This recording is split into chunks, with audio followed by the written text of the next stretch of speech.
gentlemen, my next guest has starred in Saved by the Bell, Showgirls. Are you hooting for Saved by the Bell or Showgirls? And the First Wives Club, and currently, yes, welcome to Singled Out. And currently, you can see her in The Real Blonde. Please welcome Elizabeth Berkley.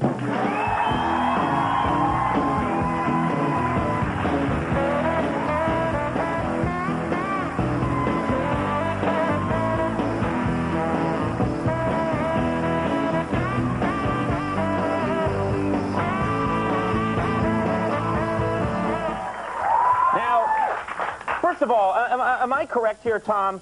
Elizabeth was going to shake your hand, and you pulled her in for the kiss. Right. Right. My hands are too cold. That's what he said. It was cold. I know cold hands, warm heart. Right. Okay. Right. There's some kind of etiquette here, I would think. I always wait to be offered a kiss.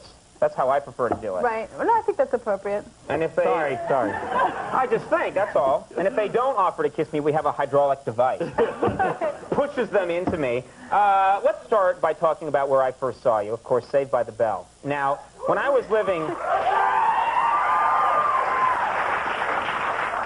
in Los Angeles, I used to watch Saved by the Bell a lot. Okay, and right. I was in my 40s, which was the sad part. Okay, you're scaring me. Yeah. And but anyway, I was curious. The show, it's been years and years. How long has it been since that show was first on the air? When did you start doing that show? I started it when I was 15. Right. I mean, that was like 7 years ago. So okay. Basically, but it's in syndication. Well, that's what I wanted to twice ask. A day. That's what I wanted to ask you about, because this fascinates me. The show, of course, the original cast is gone. Right. And they got this new cast, but Screech stayed.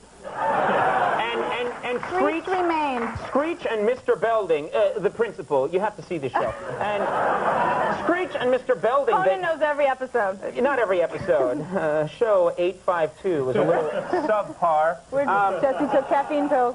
But what was weird is that Screech is still there. And now they've kind of worked it out that he helps run the school, despite the fact that he's in his late 30s and should have moved on by now.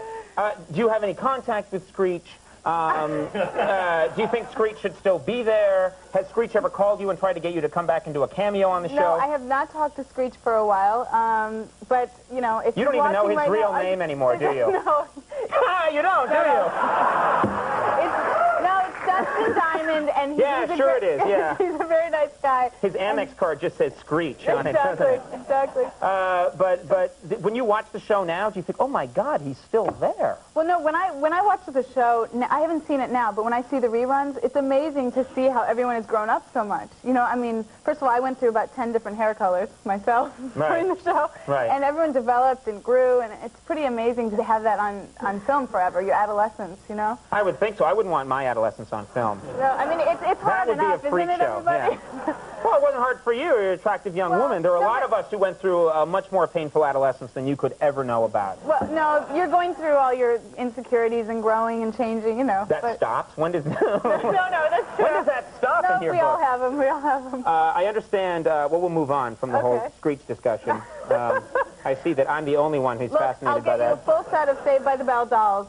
Oh, really? Yes, there's a full set at your local toy store. No, are they still selling them? Yeah, it's great. But it's probably with the new cast. They probably took your guys' heads off and put the new cast on, right? Right, same wardrobe. It's like, this man has breasts. I understand that recently you attended a premiere, and a big Hollywood premiere. Yes. And something embarrassing happened? I don't know what it is, but I'm told that something embarrassing happened to you. Well, really, nobody knows about it, okay, so I'm just sharing. Well, some people may have seen, but that's why... Let me just say I was walking down the red carpet. And the red carpet, that's where you go in? When you first walk in, all the paparazzi's there. And I'm walking down, you know, smiling, stopping. Suddenly, I went down like I'm walking, you know, and suddenly I went down and just kind of pretended like everything was okay. My heel broke. So hence why I'm wearing very sturdy heels tonight. Okay. But it broke, and the rest of the night I could not, they went to get crazy glue. To glue it back on, it wouldn't stay. The paparazzi? Stay. Who went to get... somebody from... We will help you! We will get crazy glue! No, they went to get crazy glue. We tried, but it was a metal stiletto, so it wouldn't adhere. And what is that? What are you wearing a metal stiletto for? Whatever. An assassin might attack at any moment. You never know, right? So the rest of the night, I had to just walk around. Luckily, I'm a dancer, so I was on releve on the right.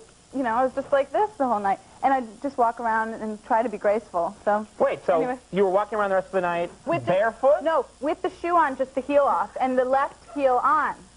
But I was trying to be graceful. That's not so embarrassing. Well, you know, What are you talking about? You've been, like, nude in movies and stuff. Seriously, you've been... But you know what? I know, I'm serious. You've, like, run around completely naked, and now you're like, oh, the most embarrassing thing in the world is that my heel broke. Well, first... I felt naked out there without that heel.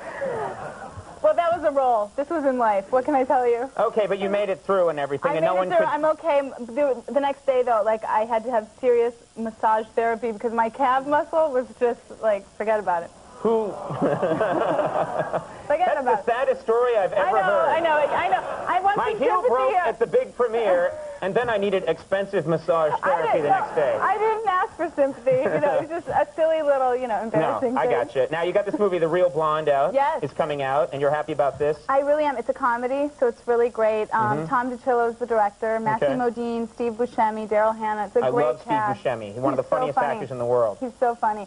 But it's coming out, and it's really exciting. I saw Living in Oblivion by the same filmmaker, and he's just really talented. So I'm excited about that. And I think, you know, since we're both so tall, you should be my next leading man. Oh, yeah, that movie would really pack him in. Yeah. Don't you think? Let's stand up. We're both tall. What? I can't stand because I lost my heel earlier tonight, and I've been faking it. Okay, so we should order a massage therapist for you, right? Why order when we can... Okay. It's all just fooling around. I'm sorry that there are sailors filling the audience tonight, but a ship docked nearby. Yeah. We're going to hose them off in a second. The Real Blonde is now playing. It's in New York and Los Angeles nationwide on March 13th. And thank you very much for coming back. Thank you. Is it Elizabeth or can I call you Liz? What do you prefer? I like Elizabeth. Okay, Liz. I just think this... but thank you, and best of luck with this movie, and come back with the next one, all right? Thank you. I will. All right, very cool. Elizabeth Berkley, everybody. We'll take a break. Chantel! You'll be here in a minute. Stick around.